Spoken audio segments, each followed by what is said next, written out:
Hi there guys, and welcome back. So I'm guessing you're watching this video because you would like to get some, my tips and tricks that I use to, prevent and deal with anxiety and panic attacks, and to a certain extent depression. I don't really suffer from depression, but I did fall into that rut of depression because of my panic attacks and anxiety, and I was just so frustrated and it just made me lose all hope for the future. But enough about that. Here we go. Here is my tip number 1.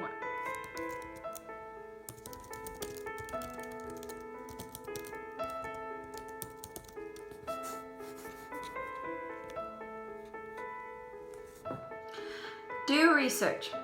This is really, really, really important. Go and get material on panic attack and anxiety disorder and read people's stories, even if it's on YouTube or Google. I know a lot of people don't necessarily believe in Google and that, but that's really helped me a lot.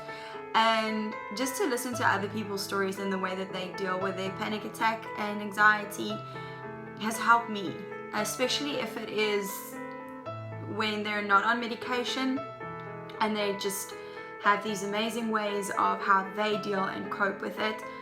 That helped me so much. So do your research, know exactly what is happening to your body on the inside when you actually get a panic attack.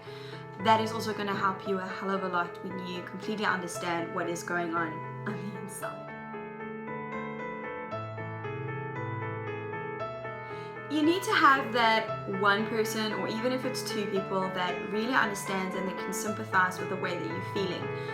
My husband, for example, is an amazing human being and he is incredibly supportive, but I won't necessarily pick up the phone and tell him, I'm having a panic attack, I'm freaking out, because he won't understand it. He has never in his life been depressed. He has never in his life felt anxious about irrational stuff. So it is very difficult for him to put himself in my position and try and calm me down and try and understand what I'm feeling. Obviously he does, but it's just not, you can feel when someone really understands and has sympathy for you and when someone's just trying. So for me, it's my mother. She's such a rock for me, and she is so sympathetic and empathetic as well with if I am not feeling too good or feeling anxious or scared about stuff that is irrational. So I can always share with her my fears and she will always try to help me. But most importantly of all, what I really need at that time when I'm feeling anxious about silly things is someone that can go, I get you, I understand, I'm here for you, let me just give you a hug and hold you, everything's going to be okay. And not try and give me a list of stuff that's why this is irrational. So yeah, I think that is a very, very, very big one. Starting point for you is to have someone you can talk to and trust and that has your back and they can kind of understand how you're feeling.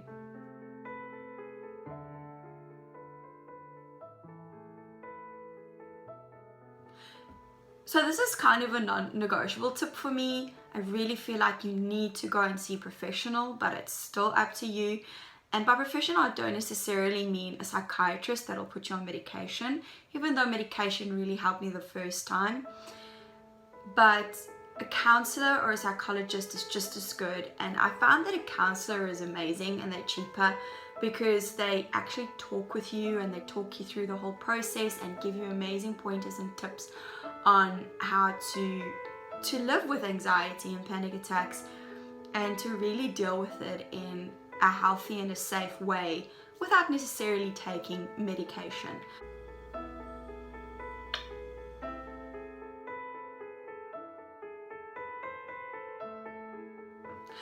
Now, as I mentioned in my previous video, when I started studying psychology, I completely stopped exercising completely. I went from doing ballet and gymnastics and athletics, and I was super busy with so many things to nothing.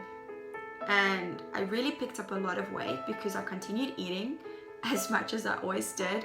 And I also didn't eat very healthy. I just put 2-minute noodles into my body, or McDonald's, or whatever I could just lay my hands on. And I understand that when you're a student, you don't have a lot of money and you can't necessarily just buy all this fruit and veggies. But if you budget really well and you prepare your meals at home and you don't always eat out, and you cut down on the drinking and the other expenditures that's not good for you, then yes, it is completely possible to be on a very healthy eating lifestyle. And I was yeah, I was not eating very healthy, and this is my biggest thing that I know has helped me gain control over panic attacks and anxiety, is putting the right food into my body and fueling my body with the right types of food. And yes, I follow a vegan lifestyle, and I will never try and enforce this on anybody, but it is really just, I can't even put into words how amazing I feel since I've stopped putting dead animal bodies into my body, and all that hormones that they inject into these animals, and antibiotics, and who knows what else, and drinking milk and eating cheese that's just full of pus and hormones. And oh my goodness, I wish that everybody would take the time and actually do the research and go and watch Forks Over Knives, Cowspiracy, Earthlings. If you could just go and watch those documentaries and just see what exactly happens to these animals and what they put in them and what is in your milk. You will not put that into your body, trust me. So I follow a plant-based diet, and it's a lot of fruits, a lot of veggies, and I get my protein from beans and quinoa and nuts and seeds, and my omegas from chia seeds, and I try and get as much as possible of all my nutrients, my nutrients also from just plant-based foods, and I just feel so good. I lost 6 kilograms.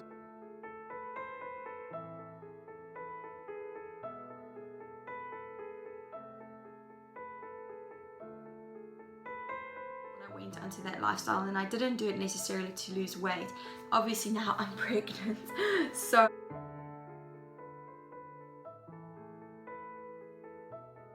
it's just amazing how even on the vegan diet I've still picked up weight. I am 32 weeks, I've picked up 8 kilograms already. So my baby is super healthy, weighing more than he should at this stage, and I'm following a vegan lifestyle. So I think it's a very healthy lifestyle. That's just my opinion. But if you can't, that's fine. Just be aware of what it is you're putting into your body. I can't emphasize this enough, how amazing you'll feel when you start putting the right types of food, lots of veggies, lots of fruits into your body, and actually fuel your brain with carbs. You need carbs. You can't function without carbs. You can function with all these fats that you get in milk and cheese and animal proteins, but you can't function without carbs. And I'm talking about good carbs here.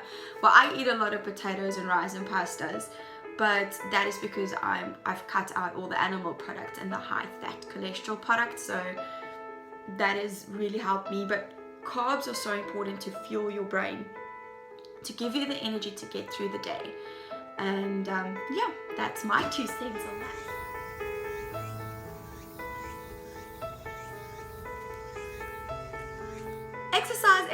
Exercise. I kind of jumped with the previous one when I said I went from exercising a lot to nothing, so I'm going to pick up from there.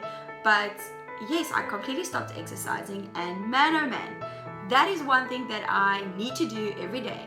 I get up in the morning, I try not to sleep in till too late, because if I sleep in, I just know my day is going to go and crash and burn, because I'm going to feel depressed that I slept through half of my day and I couldn't get to everything that I needed to do. And so I wake up not too early, just kind of early, and I immediately put on my running shoes and my workout clothes and I go for a walk, I go for a run, I do yoga on YouTube, which is for free, you don't even have to join a gym. And I've also discovered this amazing guy on YouTube that does hip-hop workouts. So amazing. It's such a cool way to exercise, even if you're at home, for free. And you can go for hikes with your friends. You really don't need to spend money on a gym membership. But if you have the money, then join gym membership and train with your friends that inspire you and help you to work out. So get up, put on those training shoes, get the blood pumping, get the oxygen into your body, and you're just going to feel so amazing and you're going to start the day right. You can even train in the evenings or in the afternoons, it's up to you. But for me, training in the morning really gets the oxygen going to my brain and I feel amazing for the rest of the day. Now, this is another one that I can't emphasize enough. It really goes hand in hand for me with exercising and eating healthy. I know you've heard this 1,000 times, but drinking a lot of water really flushes the system and gets rid of so many toxins and unnecessary fats, and it's just the best thing that you can do for your body. Try and limit those cups of coffee, those carbonated drinks to a minimum if you can. And I'm not saying just quit everything all at once, like ease yourself into it and follow a lifestyle that you can maintain. That is the key. Not to follow a lifestyle that you can only commit to for like a month or two and then you're exhausted from not eating this or cutting out that, but find something that really works for you and keeps you in a balance. And I have my mother to thank for this, but since I was a little girl, she always just gave me water and juice to drink, and I've never been addicted to caffeine or carbonated drinks, so I'm very lucky in that respect. But I drink probably more than 3 liters of water a day. I'm trying not to drink too much water, but it's super important to keep your body and your cells hydrated and plumped up.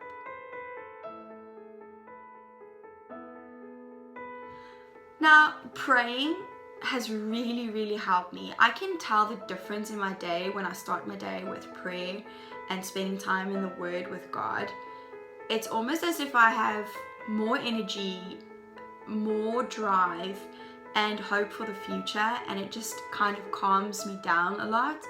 Now, I know a lot of people would say they meditate or they do yoga, but for me, praying really helps in having a relationship with God, and He helps me get through the worst of times, and especially when, like I've said, when I'm driving on the highway and I know that panic attack is going to hit me, I just start praying and I calm down and my spirit just completely calms me down.